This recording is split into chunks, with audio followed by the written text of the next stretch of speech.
So yeah, I'm confused now, and I'm gonna talk to you about something that I want to do a video on for a while now, but I haven't found the courage or the moxie to do it. So essentially, I want to talk about how the Nets and Lakers finals matchup that we're all dreaming about, although it's the most likely matchup that we might see, it's not the most probable matchup. And what I mean by that is the most probable outcome is not that we'll see a Nets Lakers matchup, is that we'll see something other than a Nets Lakers matchup. And so there's more chances of us robbing ourselves of something that could be greater if we were to be so invested in that storyline of LeBron, KD, Carmelo, Westbrook, and Durant, Irving, Harden being at the forefront of this finals matchup that is an extravaganza of sorts.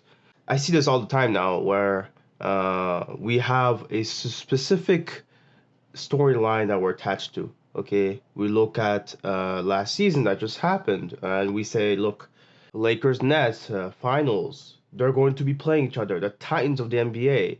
And when you see LeBron and AD being hurt and thus being ousted in the first round, and then uh, Irving and Harden being hurt, and thus KD having to carry this team only to lose because his feet is too big. And this is not my words, okay? This is what people say about the whole KD and Bucks game seven. They all say it's the feet thing, right? Even though the Bucks played better, it makes it so that this matchup has to happen, or else I'm not watching it. And I think that's very toxic and it's very dangerous, and it robs you of joy. Like, why not watch the finals, regardless of who plays?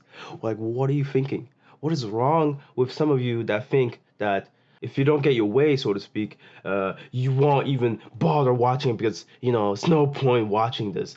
Phoenix, Milwaukee, small market teams, who are you? And it's like, why?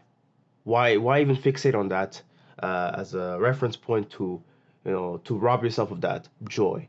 Because in all reality, that series was amazing. Phoenix was great, Milwaukee was great, and we got to see a lot of great basketball.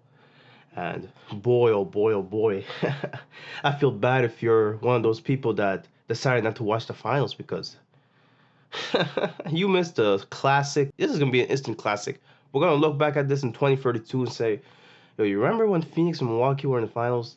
Most unlikeliest matchup, and yet there's still so much to watch and so much to really look back on. It's fond memories. It's just nostalgic. But right now, we're living in the present where it's not nostalgic, but in 10, 12, 20 years, it'll be nostalgic, and people are going to look back saying, well, I was the one that, decided not to watch it. But, looking back, well, you can't really look back because you never watched it. You can just say, well, look, I know Giannis did this. I know Devin Booker did this. And Chris Paul, he tried his hardest. But you really can't experience it the same, right? When people talk about it. And hey, man, that's on you. That's on you because you just didn't want to watch it. You were stubborn enough because your team didn't make it to the finals.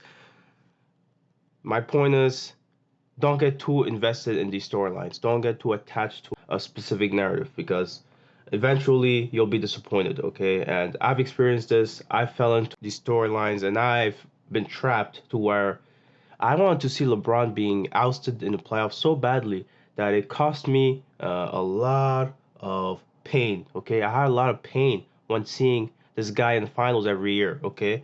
And it was to the point where it would rob me of the joy of appreciating and experiencing the greatness that was LeBron James. Okay, it's something that you hate a player so much that you don't appreciate the great thing he brings out to the game, and it's something that you have to appreciate, and you have to be there to appreciate it. Right? You can look back on it and say, "Well, look, that was a great matchup," but at the same time, you really can't look back at it the same way because you didn't really experience it in the present moment.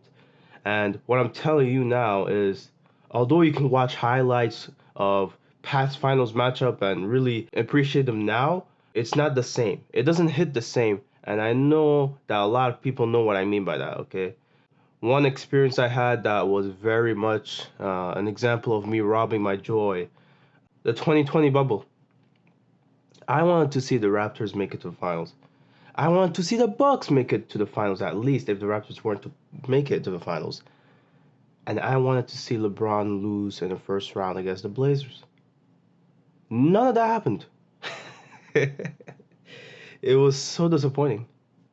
And I didn't get to really appreciate the moment because of how pissed I was.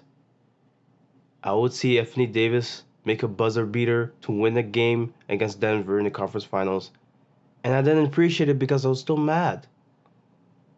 And then I got to see Bam Adebayo block a crazy shot in Game 1 against Boston Celtics, and I didn't appreciate it because I was still mad.